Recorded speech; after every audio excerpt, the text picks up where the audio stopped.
Our modem is dying. So I'm going to try to get through my talks tonight, but I make no guarantees. I may give up halfway through. I'm just. Anyways, I'm going to get right into it because I've got such a big night. I've got so many tabs open, and I just want to get through all this stuff so that I can hopefully give you guys things to think about, things to mull over, things to really consider in the grand scheme of things. Some of this stuff, like the first couple of leaks I'm going to talk about, are just soft stuff, but then I'm going to get into the harder stuff, and you might like it, you might not. I'm not asking you to absolutely watch what I do. I'm just asking that maybe you consider my information, consider my conclusions, and see if this is something that works for you. And if not, no harm, no foul. Anyways, Alpha Omega Sin had made a video on the Nintendo Direct announcement of Shin Megami Tensei Cross Fire Emblem. I like that Nintendo is being the pioneer of saying, let's do elsewhere. Or let's make it canon, but let's not make it something that has to necessarily impact each universe. I loved this idea ever since, what was it, Nobunaga's Ambition cross Pokemon, when that happened and how that changed the art style up a bit and how that brought samurai Pokemon trainers, which somehow works in my opinion. It's a game I've yet to pick up, as well as the fact that I kind of don't think it's come to the States yet, but I digress. We've already got the Namco X Capcom, or cross Capcom, cross Sega RPG coming out, and that's one that I'm looking forward to. Contrary to popular belief, I can enjoy RPGs, just a lot of them bore me to death, and to be honest with you, I'm not knocking RPGs in general. I think it's a great style of gaming. I think it absolutely has its place and a right to exist. It's just not always my cup of tea.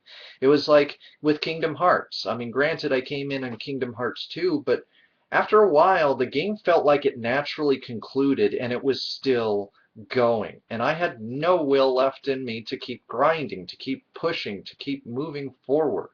It just bored me to tears and just is not enough for me to keep playing. And so I just say, it's like Twilight. I mean, granted, the writing is sophomoric at best, but can I really critique it not being the core audience? I can only critique it from my experience, but my critique shouldn't mean that much, to be honest with you, simply because it's not made for me. Therefore, it's not going to appeal to me. Now, that doesn't mean, again, that certain types, like there's some of the movies that are so bad they're good in the Twilight series in terms of the movies, but that's a whole nother topic. Myself, I love the Cross series. I really, really love the idea of bringing two Titan series together, or maybe at some point three. I mean, there's some Resident Evil could probably use a good shot in the arm by crossing with something else. And again, you could make it a non-canon Elseworld story. Remember, there's two Gun Survivor games, almost three if you count some of the Japanese exclusive ones that we never got here in the States, of Resident Evil.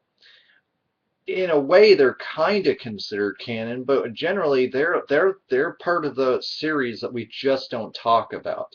Those characters are obscure. Oftentimes you don't know who they are, although in the case of the Japanese Gun Survivor 2, you had, of course, Claire Redfield, and you were going through a almost first-person shooter perspective, because it was a shooter in the arcade, uh, version of key parts of Codename Veronica.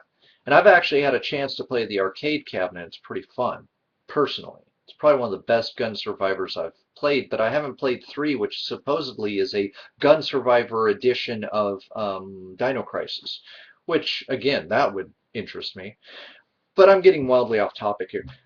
I've already had my dream games, and I don't see why Elseworld games can't exist, why they can't be some sort of reinvigoration of the creativity of gaming as an art and a medium, of saying, well, let's say we want to bring together, I'm just spitballing here. Let's say we wanted to bring together Halo 4 and Grand Theft Auto.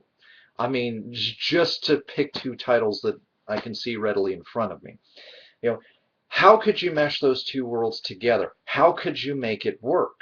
It's a creative problem, and if these people are smart, they fix it with a creative solution. One that not only works, but could even be a new spin on the mythos in such a way that it just is amazing. I mean, heck, you could have the Master Chief just gets blown through a rift in time, or it doesn't even have to be the Master Chief, as we've seen with other Halo games. And sorry, haters, I liked Reach.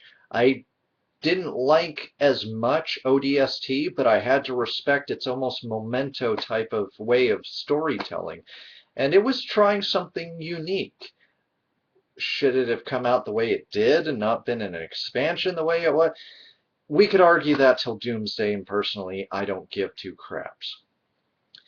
For me, if it plays, if it's fun, if it's something that doesn't have me frustrated beyond all of my reserve, if it doesn't have me screaming into my pillow because I just can't control the anger that is welling up in me because the game is so badly designed. You know, I'm looking at you, Dead Island, back before you got patched, and even after you got patched, I was like, that was it? That was the game people were knocking me around for in my comments section? You know what? You can have that. But I mean, see, like Resident Evil and Dead Island, there you go. That could be an interesting way of meshing things. Because then they'd be like, well, you know, to have the tanks of, you know, Dead Island and stuff, to have the weapon crafting and customability, customization thrown into a Resident Evil game.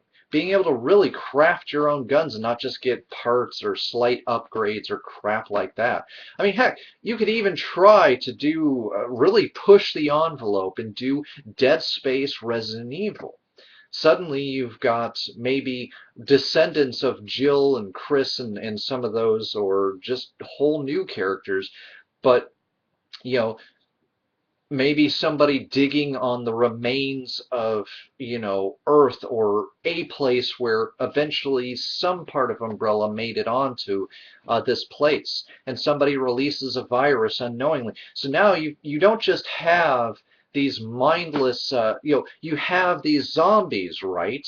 Or you have the Lost Pelagus, right? But instead of being under control of what they're usually under control of, now the monolith is aware of them. The monolith is controlling them and is able to take control of them and use them to an advantage. And so then you've got Isaac Clarke, but then you've also got somebody who is of a Neo Stars or something of that nature, you know, or BAA whatever, BSAA type of organization in the future thing, where you're taking Resident Evil out of its element of the modern day that we were kind of growing tired of. 6 was fun for a few playthroughs, but I couldn't recommend it as a buy, which I really wanted to, but I just couldn't in good conscience. It just didn't hold enough. In fact, I didn't finish the third campaign. I just got bored of it. But I mean, you know, it goes back to my talk about how I think that they should reinvigorate Mario by taking him out of his element. Make him into seemingly into a criminal. Make his game into something where somebody actually dies. There's an actual impact. It's not so cushy. It's not so, oh, somebody was kidnapped and people are kind of hurt, but they'll always respawn or they'll get better kind of thing, which I know they'll never do, but you know, if they ever wanted to, there could be a way to do gritty and not make it an M-rated title. I mean, T for teen would suffice, and it would show that Mario could be a mature title. I mean, I don't mind the Mario games, but they're just getting to the point to where it's not just haters anymore who are starting to say that the games are becoming parodies of themselves and are becoming cookie cutter. And that's not what you want. Or cross Mario with something. Mario with Pokemon, Mario with something else, and instead of just giving us another Smash Brothers, instead of just giving us another Mario title that may be just more of the same, or giving us another Mario Kart. I love me some Mario Kart, but I'm like, especially after hearing Miyamoto's explanation as to how Bowser's kind of a friend in the games, outside of the main Mario kidnap mythos, it just bugs me because he's the guy that everybody holds up as the father of modern gaming, and he can't even come up with a plausible excuse for why his games exist as they do. But I digress.